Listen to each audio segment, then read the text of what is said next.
what is Halo music? And it's very thematic, character-driven moments. I mean, there is a long legacy, and for us, we wanted to distill the essence of what those were. There's kind of this sacred element. The orchestra, this larger-than-life sound. And with Halo Wars 2, we were kind of handcuffs off and gloves off. I mean, it was like, we have a chance to do something completely new.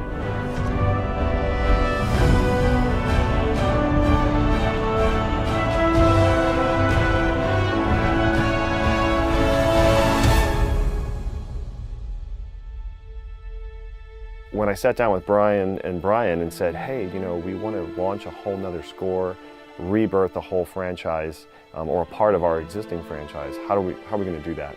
And so we thought, well, let's call Gordy.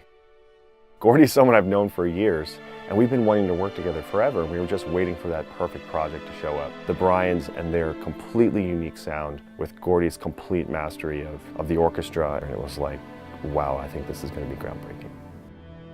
Something that I wanted to do, and we discussed this in the beginning, was approach this score very thematically. So each character having a theme and sort of a more old-fashioned, traditional approach to the score, but done in a modern way.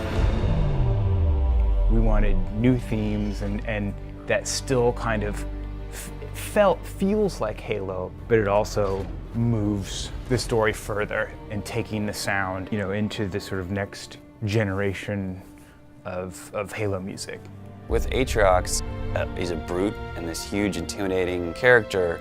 There's a darkness to a lot of the sound texture with him. He's a tragic figure in an interesting way. There's sort of a sadness and a hope.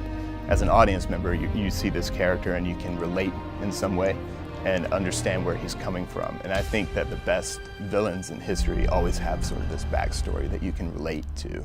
And so you can understand exactly why they are the way they are. It's funny, just like we have this compelling new character with Atriox, Isabel is just as compelling, if not maybe even more so in a different way. We wanted someone to be relatable.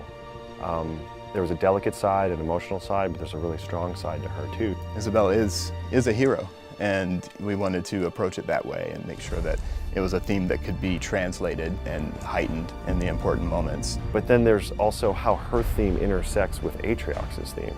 This is true crafted orchestral writing, and this is Gordy's mastery of the orchestra coming into play. For me, it was a great challenge to actually get in and study the sound, sort of the harmonic language of the Halo world.